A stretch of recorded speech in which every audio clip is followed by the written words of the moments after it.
So I want to start by offering you a free, no-tech life hack.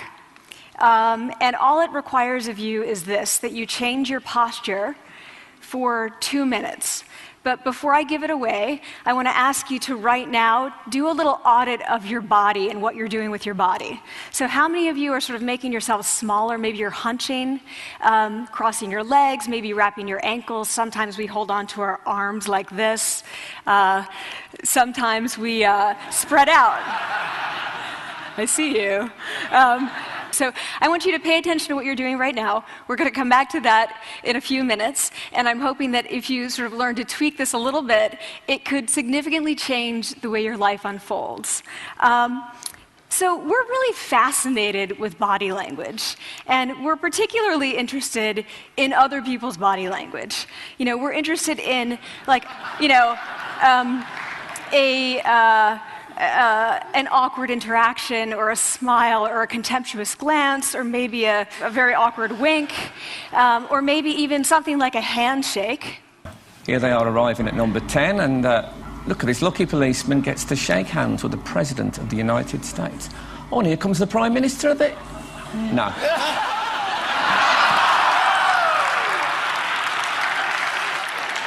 So a handshake, or the lack of a handshake, can have us talking for weeks and weeks and weeks, even the BBC and the New York Times. So obviously, when we think about nonverbal behavior or body language, but we call it nonverbals as social scientists, it's language. So we think about communication. When we think about communication, we think about interactions. So what is your body language communicating to me? What's mine communicating to you? And there's a lot of reason to believe that this is a valid way to look at this. So social scientists have spent a lot of time looking at the effects of our body language or other people's body language on judgments. And we make sweeping judgments and inferences from body language. And those judgments can predict really meaningful life outcomes, like who we hire or promote, who we ask out on a date. For example, Nalini Ambady, a researcher at Tufts University, shows that when people watch 30-second soundless clips of real physician-patient interactions, their judgments of the physician's niceness predict whether or not that physician will be sued. So it doesn't have to do so much with whether or not that physician was incompetent, but do we like that person and how they interacted? Even more dramatic, Alex Todorov at Princeton has shown us that judgments of political candidates' faces in just 1 second predict 70% of US Senate and gubernatorial race outcomes. And even, let's go digital, emoticons used well in online negotiations can lead you to claim more value from that negotiation. If you use them poorly, bad idea, right? So when we think of nonverbals, we think of how we judge others, how they judge us, and what the outcomes are. We tend to forget, though, the other audience that's influenced by our nonverbals, and that's ourselves. We are also influenced by our nonverbals, our thoughts and our feelings and our physiology. So what nonverbals am I talking about? I'm a social psychologist. I study prejudice, and I teach at a competitive business school. So it was inevitable that I would become interested in power dynamics. I became especially interested in nonverbal expressions of power and dominance. And what are nonverbal expressions of power and dominance? Well, this is what they are. So in the animal kingdom, they are about expanding. So you make yourself big, you stretch out, you take up space, you're basically opening up. It's about opening up. And this is true across the animal kingdom. It's not just limited to primates, and humans do the same thing. So they do this both when they have power sort of chronically, and also when they're feeling powerful in the moment. And this one is especially interesting because it really shows us how universal and old these expressions of power are. This expression, which is known as pride, Jessica Tracy has studied, she shows that people who are born with sight and people who are congenitally blind do this when they win at a physical competition. So when they cross the finish line and they've won, it doesn't matter if they've never seen anyone do it, they do this. So the arms up in the V, the chin is slightly lifted. What do we do when we feel powerless? We do exactly the opposite. We close up, we wrap ourselves up, we make ourselves small. We don't want to bump into the person next to us. So again, both animals and humans do the same thing. And this is what happens when you put together high and low power. So what we tend to do when it comes to power is that we complement the other's nonverbals. So if someone's being really powerful with us, we tend to make ourselves smaller. We don't mirror them, we do the opposite of them. So I'm watching this behavior in the classroom, and what do I notice? I notice that MBA students really exhibit the full range of power nonverbals. So you have people who are like caricatures of alphas, like really coming into the room. They get right into the middle of the room before class even starts, like they really want to occupy space. When they sit down, they're sort of spread out. They raise their hands like this. You have other people who are virtually collapsing when they come in. As soon as they come in, you see it. You see it on their faces and their bodies, and they sit in their chair and they make themselves tiny, and they go like this when they raise their hand. I noticed a couple things about this. One, you're not going to be surprised. It seems to be related to gender. So women are much more likely to do this kind of thing than men. Women feel chronically less powerful than men, so this is not surprising. But the other thing I noticed is that it also seemed to be related to the extent to which the students were participating and how well they were participating. And this is really important in the MBA classroom because participation counts for half the grade. So business schools have been struggling with this gender grade gap. You get these equally qualified women and men coming in, and then you get these differences in grades, and it seems to be partly attributable to participation. So I started to wonder, okay, so you have these people coming in like this, and they're participating. Is it possible that we could get people to fake it, and would it lead them to participate more? So my main collaborator, Dana Carney, who's at Berkeley, and I really wanted to know, can you fake it till you make it? Like, can you do this just for a little while and actually experience a behavioral outcome that makes you seem more powerful? So we know that our nonverbals govern how other people think and feel about us. There's a lot of evidence, but our question really was, do our nonverbals govern how we think and feel about ourselves? There's some evidence that they do. So, for example, when we smile when we feel happy, but also when we're forced to smile by holding a pen in our teeth like this, it makes us feel happy. So it goes both ways.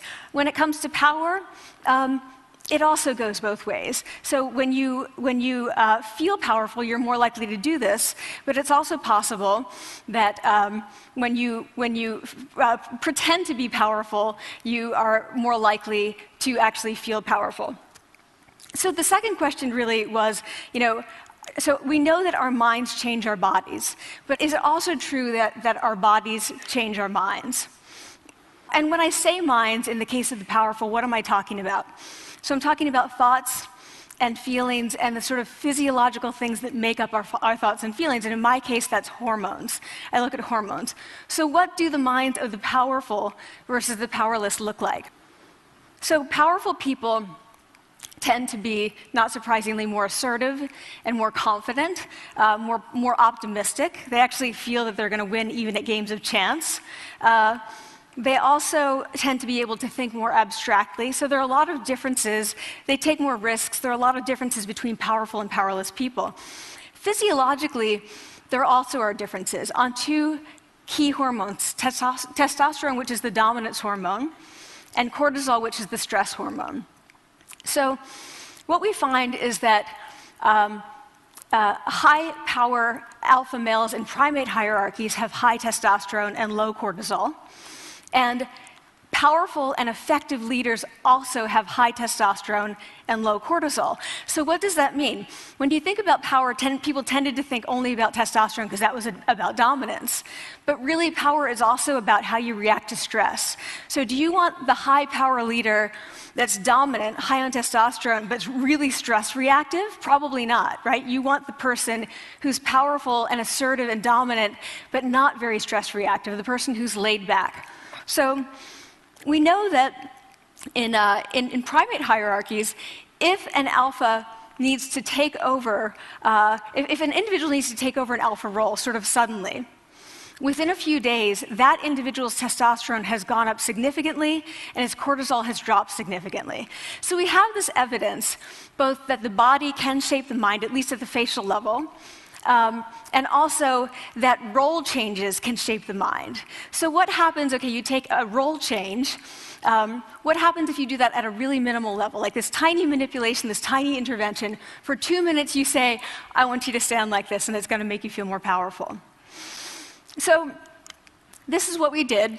We decided to bring people into the lab and run a little experiment. And these people adopted for 2 minutes either high power poses or low power poses. And I'm just going to show you 5 of the poses, although they took on only 2. So here's one, a couple more. This one has been dubbed the Wonder Woman by the media. Here are a couple more. So you can be standing or you can be sitting. And here are the low power poses. So you're folding up, you're making yourself small. This one is very low power. When you're touching your neck, you're really kind of protecting yourself. So this is what happens. They come in, they spit into a vial. We, for 2 minutes, say, you need to do this or this. They don't look at pictures of the poses. We don't want to prime them with the concept of power. We want them to be feeling power, right? So 2 minutes they do this. We then ask them, how powerful do you feel on a series of items? And then we give them an opportunity to gamble. And then we take another saliva sample. That's it. That's the whole experiment. So this is what we find. Risk tolerance, which is the gambling. What we find is that when you're in the high power pose condition, 86% of you will gamble. When you're in the low power pose condition, only 60%. And that's a pretty whopping significant difference. Here's what we find on testosterone. From their baseline when they come in, high power people experience about a 20% increase. And low power people experience about a 10% decrease. So again, 2 minutes and you get these changes. Here's what you get on cortisol. High power people experience about a 25% decrease, and the low power people experience about a 15% increase.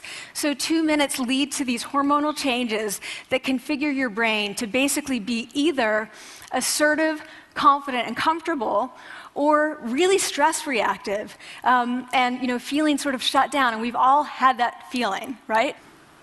So it seems that our nonverbals do govern how we think and feel about ourselves. So it's not just others, but it's also ourselves. Also, our bodies change our minds.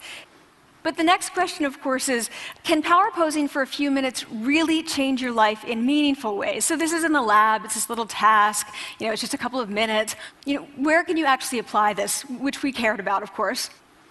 And so we think it's really what matters, where you want to use this is evaluative situations, like social threat situations. Where are you being evaluated? Either by your friends, like for teenagers, it's at the lunchroom table. It could be, for some people, it's speaking at a school board meeting. It might be giving a pitch, or giving a talk like this, or doing a job interview. We decided that the one that most people could relate to, because most people had been through, was the job interview.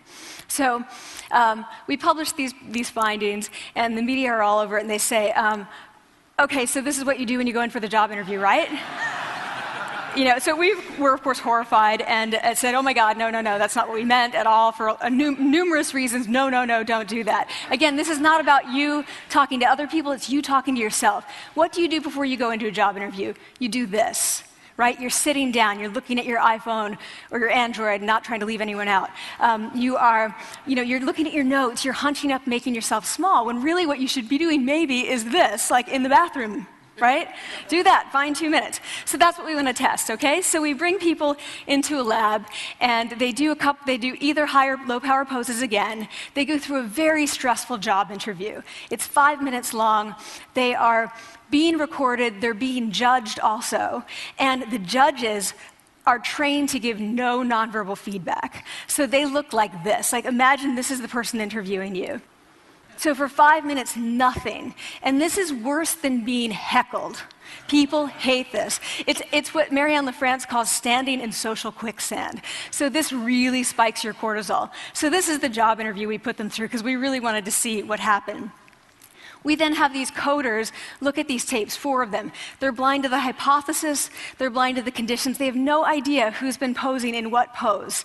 And they end up looking at these sets of tapes and they say, oh, we want to hire these people, all the high power posers. We don't want to hire these people. We also evaluate these people much more positively overall. But what's driving it? It's not about the content of the speech. It's about the presence that they're bringing to the speech. We also, because we rate them on all these variables related to sort of competence, like how well structured is the speech? How good is it? What are their qualifications? No effect on those things. This is what's affected, these kinds of things. People are bringing their true selves, basically. They're bringing themselves. They bring their ideas, but as themselves, with no residue over them. So this is what's driving the effect or mediating the effect.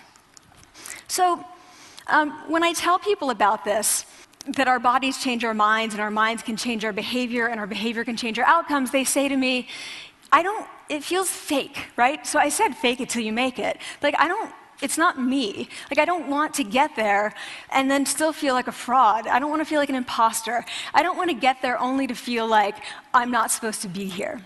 And that really resonated with me because I want to tell you a little story about being an imposter and feeling like I'm not supposed to be here. When I was 19, I was in a really bad car accident. I was thrown out of a car, rolled several times. I was thrown from the car, and I woke up in a head injury rehab ward. And I had been withdrawn from college, and I learned that my IQ had dropped by 2 standard deviations, which was very traumatic. I knew my IQ because I had identified with being smart, and I had been called gifted as a child. So I'm taken out of college. I keep trying to go back. They say, you're not going to finish college. Like, just, there are other things for you to do, but that's not going to work out for you. So I really struggled with this. And I have to say, having your identity taken from you, your core identity, and for me it was being smart, having that taken from you, there's nothing that leaves you feeling more powerless than that. So I felt entirely powerless. I worked and worked and worked, and I got lucky and worked and got lucky and worked. Eventually I graduated from college. It took me 4 years longer than my peers. And I convinced someone, my angel advisor, Susan Fisk, to take me on. And so I ended up at Princeton, and I was like, I am not supposed to be here. I am an imposter. And the night before my first year talk, and the first year talk at Princeton is a 20-minute talk to 20 people. That's it. I was so afraid of being found out the next day that I called her and said, I'm quitting. She was like, you are not quitting, because I took a gamble on you and you're staying. You're going to stay, and this is what you're going to do. You're going to fake it. You're going to do every talk that you ever get asked to do. You're just going to do it and do it and do it, even if you're terrified and just paralyzed and having an out-of-body experience until you have this moment where you say, oh my gosh, I'm doing it. Like, I have become this. I am actually doing this. So that's what I did. 5 years in grad school. A few years, I'm at Northwestern. I moved to Harvard. I'm at Harvard. I'm not really thinking about it anymore, but for a long time I had been thinking, not supposed to be here, not supposed to be here. So at the end of my first year at Harvard, a student who had not talked in class the entire semester, who I had said, look, you got to participate or else you're going to fail, came into my office. I really didn't know her at all. And she came in totally defeated, and she said, I'm not supposed to be here.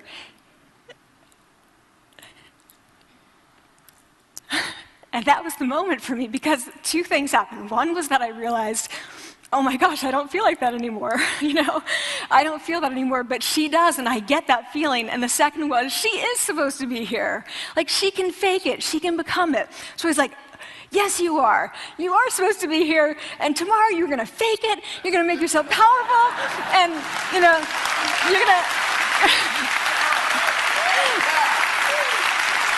and you're going to go into the classroom, and you are going to give the best comment ever, And she gave the best comment ever, and people turned around, and they were like, oh my God, I didn't even notice her sitting there, She comes back to me months later, and I realized that she had not just faked it till she made it, she had actually faked it till she became it. So she had changed. And so I want to say to you, don't fake it till you make it. Fake it till you become it. It's not do it enough until you actually become it and internalize. The last thing I want to leave you with is this. Tiny tweaks can lead to big changes. So this is 2 minutes. 2 minutes, 2 minutes, 2 minutes. Before you go into the next stressful, evaluative situation, for 2 minutes, try doing this in the elevator, in a bathroom stall, at your desk behind closed doors. That's what you want to do. Configure your brain to cope the best in that situation. Get your testosterone up, get your cortisol down. Don't leave that situation feeling like, oh, I didn't show them who I am. Leave that situation feeling like, oh, I really feel like I got to say who I am and show who I am. So I want to ask you first, both to try power posing, and also I want to ask you to share the science, because this is simple. I don't have ego involved in this. Give it away, share it with people, because the people who can use it the most are the ones with no resources and no technology and no status and no power. Give it to them, because they can do it in private. They need their bodies, privacy, and 2 minutes, and it can significantly change the outcomes of their life. Thank you.